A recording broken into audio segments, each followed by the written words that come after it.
അമ്മു സജീവ് എന്ന നഴ്സിംഗ് വിദ്യാർത്ഥിനിയുടെ അതിദാരുണമായ ആത്മഹത്യ.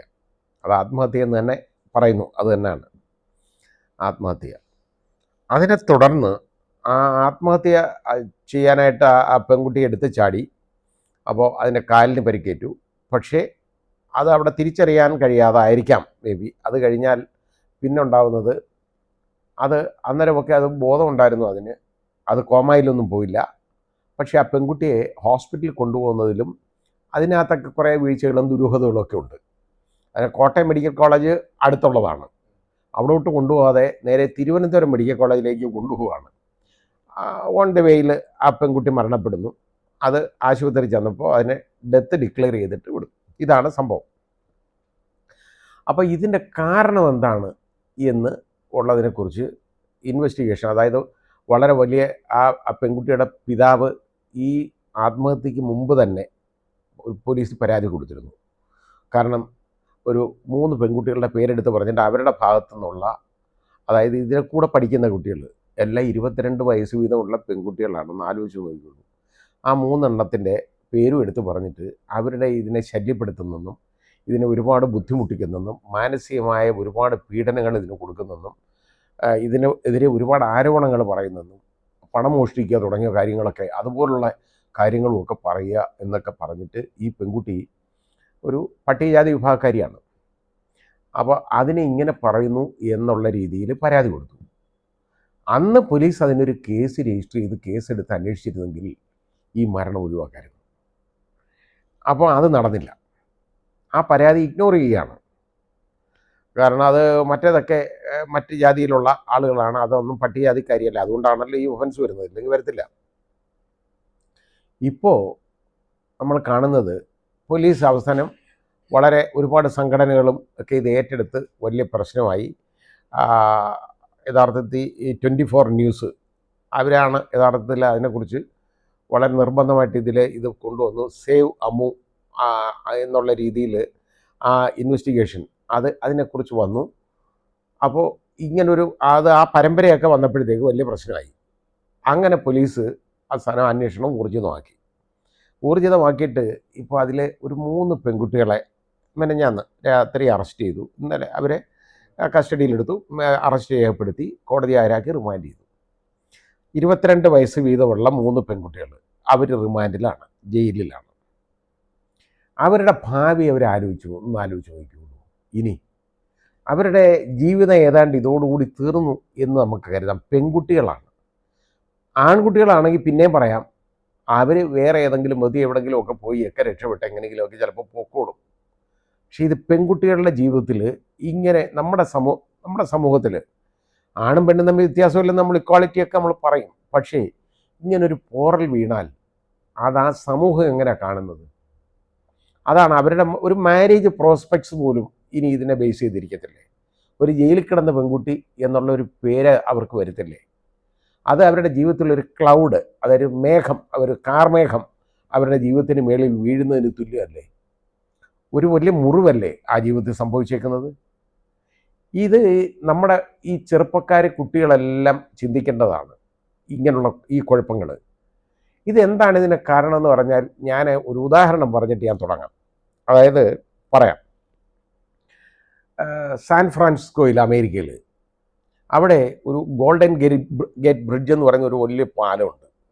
ആ പാലത്തിൽ നിന്ന് ദിവസം തോറും മിക്കവാറും ദിവസങ്ങളിൽ ചെറുപ്പക്കാർ, അതായത് ആ കൗമാരപ്രായം അങ്ങോട്ട് കഴിഞ്ഞ് ഈ പറഞ്ഞ പോലെ 22 വയസ്സ്, 20 മുതൽ 25 വയസ്സ് വരെയൊക്കെ ഉള്ള കുട്ടികളാണ്, ചെറുപ്പക്കാരാണ്. അവർ ചാടി ആത്മഹത്യ ചെയ്യാറുണ്ട്. അപ്പോൾ ഇതിനെക്കുറിച്ച് ഈ സാൻ ഫ്രാൻസിസ്കൻ പോലീസിലെ ഒരു ഫോറൻസിക് എക്സ്പെർട്ട് ജെറം മാഡോ ഒരു ഇൻവെസ്റ്റിഗേഷൻ നടത്തി. ആ ഇൻവെസ്റ്റിഗേഷൻ എന്ന് പറഞ്ഞു കഴിഞ്ഞാൽ ഇൻവെസ്റ്റിഗേറ്റ് ചെയ്ത് മാത്രമല്ല, അദ്ദേഹം റിസർച്ചാണ് നടത്തിയത്. എന്താണ് ഇതിൻ്റെ റീസൺ എന്ന്.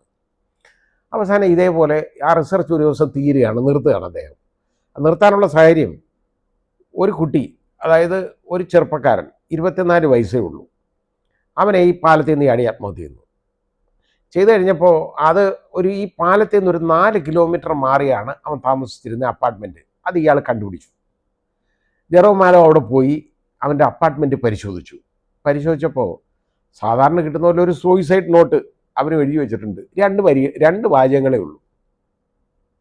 I am walking to the bridge. ഞാൻ പാലത്തിലേക്ക് നടക്കുകയാണ്. In the midway if anybody stops me and ask me as to how are you I will be back home. വഴിയിൽ ആരെങ്കിലും എന്നെ ഒന്ന് നിർത്തിയിട്ട് എൻ്റെ അടുത്ത് എന്തുകൊണ്ട് വിശേഷം, എവിടെ പോകുന്നു, അല്ലെ എന്താ കാര്യം, എങ്ങനെയൊക്കെ ഉണ്ട് എന്നൊന്ന് പറഞ്ഞു കഴിഞ്ഞാൽ I will be back home, അതായത് ഞാൻ വീട്ടിൽ തിരിച്ചെത്തും. പക്ഷേ അവൻ വീട്ടിൽ തിരിച്ചെത്തിയില്ല. അതിൻ്റെ കാരണം എന്താണ്? ഈ 4 കിലോമീറ്റർ അവൻ നടന്നിട്ടും അവനോട് ആരും സംസാരിച്ചില്ല. അതാണ് പ്രശ്നം. ഇത് അപ്പോൾ ജെറോം മാരോ അത് മനസ്സിലാക്കിയത് ഡിപ്രഷനിലേക്ക് നയിക്കുകയാണ്. സെക്ലൂഡഡ് ലൈഫ്, അതായത് അവനവനിലേക്ക് ഒതുങ്ങുന്ന പ്രവണത വന്നപ്പോൾ ഇത് വന്നു കഴിഞ്ഞപ്പോഴത്തേക്ക് ഒരു ഇൻട്രോവേർട്സ് ആയിട്ട് ആളുകൾ മാറുകയാണ്. ഇപ്പോൾ മാറിയിട്ട് അത് കാരണം ആരും അവരോടും മിണ്ടുന്നില്ല, സംസാരിക്കുന്നില്ല. ഒരു മനുഷ്യന് ആരോടും സംസാരിക്കാതിരിക്കാൻ പറ്റത്തില്ല. അതാണ് നമ്മുടെ സമൂഹം മനസ്സിലാക്കേണ്ട ഒരു കാര്യം. ഞാൻ ഈ ഉദാഹരണം പറഞ്ഞത് ഈ കേസുമായിട്ട് ബന്ധപ്പെട്ടാണ്. കാരണം ഇതിനകത്ത് ഈ പെൺകുട്ടി യഥാർത്ഥത്തിൽ ഈ പറയുന്ന 3 പെൺകുട്ടികളോടൊപ്പം അവരുടെ കൂട്ടുകാരിയായിട്ട് നടന്ന ഒരു പെൺകുട്ടിയാണ് ഈ അമ്മു സജീവ്. അമ്മു സജീവിനെ കുറച്ച് നാൾ മുമ്പ് അവർ തമ്മിൽ എന്തോ ഒരു തർക്കം വന്നു. ആ തർക്കം വലിയ ശത്രുതയായിട്ട് മാറി. ആ 3 പേര്, ഈ പ്രതികളായിട്ട് വന്ന 3 പേര് ഒരു ഭാഗത്തും ഈ പെൺകുട്ടി ഒറ്റയ്ക്കും. ഇതിനെ മാനസികമായി ഒരുപാട് പീഡിപ്പിച്ചെന്ന് പറയുമ്പോൾ അത് ഏതാണ്ട് ആളുകളുടെ പണം മോഷ്ടിക്കുന്നതും ആ രീതിയിലുമൊക്കെ ആയി വന്നപ്പോഴത്തേക്ക് കൂടുതൽ ആ ക്ലാസ്സിലുള്ള മറ്റ് ആളുകൾ, അതായത് ആ ബാച്ചിലുള്ള മറ്റ് സ്റ്റുഡൻസ് ഈ 3 പേർക്കൊപ്പം നിൽക്കുകയാണ്. ഈ പെൺകുട്ടി ഒറ്റപ്പെടുത്തുകയാണ്. ഇത് മുറിയിൽ ഒറ്റയ്ക്ക് അടച്ചിരിക്കണം. ഇതിനോട് ആരും സംസാരിക്കാറില്ല. ഇതിന് ആരോടും സംസാരിക്കാൻ പറ്റുന്നില്ല. ഇത് വന്നപ്പോൾ ഈ പീഡനങ്ങൾ വന്നു കഴിഞ്ഞപ്പോൾ പിന്നെ ഇതിനെ ഒറ്റപ്പെടുത്തി. ഇങ്ങനെ ഒറ്റപ്പെടുത്തുമ്പോൾ ആലോചിക്കണം, ഒരു മനുഷ്യന് താങ്ങാൻ പറ്റത്തില്ല ഒരിക്കലും.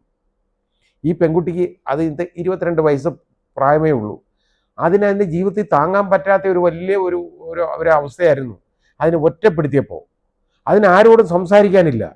അതിനാകെ അതിൻ്റെ വീട്ടിൽ മാത്രം വിളിച്ച് പറയാനേ പറ്റുള്ളൂ. അതിൻ്റെ പിതാവ് ഇതുപോലൊരു പരാതിയും കൊടുത്തു. എന്നിട്ടും ഇതിൻ്റെ ഒറ്റപ്പെടുത്തൽ എന്നിട്ടും കണ്ടിന്യൂ ചെയ്തു. അവസാനം അത് ആത്മഹത്യ തീരുമാനിക്കുകയാണ്. വേറെ മാർഗമില്ല. ഇതാണ് കാര്യം. ആ ഡിപ്രഷനിലേക്ക് നയിക്കും. ഒരാളെ ഒറ്റപ്പെടുത്തുമ്പോൾ, സമൂഹത്തിൽ ഒരാളെ ഒറ്റപ്പെടുത്തി കഴിഞ്ഞാൽ അത് ഡിപ്രഷനിലേക്ക് നയിക്കും. നമ്മളൊരു അയൽക്കാരെ എല്ലാം ഉണ്ട്, നമ്മൾ നമ്മൾ ചിരിക്കും, സംസാരിക്കും. ഒന്നും മിണ്ടാതെ ഒരാളെടുത്ത് മാത്രം നമ്മൾ അവരെ ഒഴിവാക്കി എന്നിരിക്കട്ടെ, ആരും അവരുമായിട്ട് നിന്ന് എക്സ്കമ്മ്യൂണിക്കേഷൻ മാതിരി അവരെ എല്ലാവരും അങ്ങ് ഒഴിവാക്കി, അങ്ങ് ഒറ്റപ്പെടുത്തി. അത് പലപ്പോഴും പലരും രാഷ്ട്രീയ പ്രസ്ഥാനങ്ങൾ വരെ ചെയ്തുകൊണ്ടിരിക്കുന്ന ഒരു കാര്യമാണ് ഇപ്പോഴും പല നാടുകളിലും. ഞാൻ എവിടെയാണെന്നൊന്നും ഞാൻ പറയുന്നില്ല, ചെയ്തുകൊണ്ടിരിക്കുകയാണ്. അങ്ങനെ വരുമ്പോൾ തിരിച്ചറിയേണ്ടത് എന്താണെന്നറിയോ? ഇത് പലപ്പോഴും ഡിപ്രഷനിലേക്ക് നയിക്കും. അവർ ആത്മഹത്യക്ക് വശംവദരാകും. ഈ ചെയ്യുന്ന ആളുകൾ ആത്മഹത്യ പ്രേരണാ കുറ്റത്തിന് ശിക്ഷിക്കപ്പെടുകയും ചെയ്യും. ഇതാണ് പ്രശ്നം. അവർ കുറ്റവാളികളായിട്ട് മാറും. ഇപ്പോൾ ഈ 3 പെൺകുട്ടികൾ അവർ യഥാർത്ഥ മുൻകൈ എടുത്താണ് ഈ രീതി മാനസിക പീഡനം ഉണ്ടാക്കിയത്. അവരിതിനെ കൊല്ലണമെന്നോ മരിക്കണമെന്നോ ഇത് ആത്മഹത്യ ചെയ്യണമെന്നോ ഉള്ള ഉദ്ദേശമൊന്നും അവർക്കില്ല. പക്ഷേ അവരുടെ ഈ പ്രവൃത്തി എന്ന് പറയുന്നത് മനഃപൂർവമായ പ്രവൃത്തിയാണ്. അത് ആത്മഹത്യ ചെയ്യണമെന്നുള്ളത് ആണോന്നൊന്നുമില്ല. ഇതിനെ ആത്മഹത്യയിലേക്ക് നയിക്കുന്നു. ചിലപ്പോൾ ഇതിനെ ഒഴിവാക്കാൻ വേണ്ടി ചെയ്തതാണോ എന്ന് പോലും നമുക്കറിയില്ല. അത് അന്വേഷിക്കപ്പെടേണ്ടതാണ്. അത് ഇൻവെസ്റ്റിഗേഷനിൽ വരേണ്ടതാണ്. വിചാരണയിൽ തെളിയേണ്ടതാണ്. അതുമാത്രമല്ല, ഇതിനെ മാനസിക പീഡനം നടത്തില്ലേ. അപ്പോൾ if it is on the ground that she is A scheduled caste, member of A scheduled caste, ഇത് പട്ടികജാതിയിൽപ്പെട്ട കുട്ടിയാണ് ആയതുകൊണ്ടാണ്, ആ കാരണത്തിലാണ് ഇതിനെ ഇതുപോലെ ശല്യം ചെയ്തതെന്ന് പറഞ്ഞാൽ scheduled caste and scheduled tribe prevention of atrocities act അനുസരിച്ച് ഉള്ള ഒഫൻസ് വരും. ഗുരുതരമായ കുറ്റകൃത്യമാണ് വരും. ഏതായാലും അത് വളരെ ബുദ്ധിമുട്ടായി ഈ പെൺകുട്ടികൾക്ക്. ഇങ്ങനെ ഇതിൻ്റെ ഫലങ്ങൾ ഇങ്ങനൊന്നും വരും.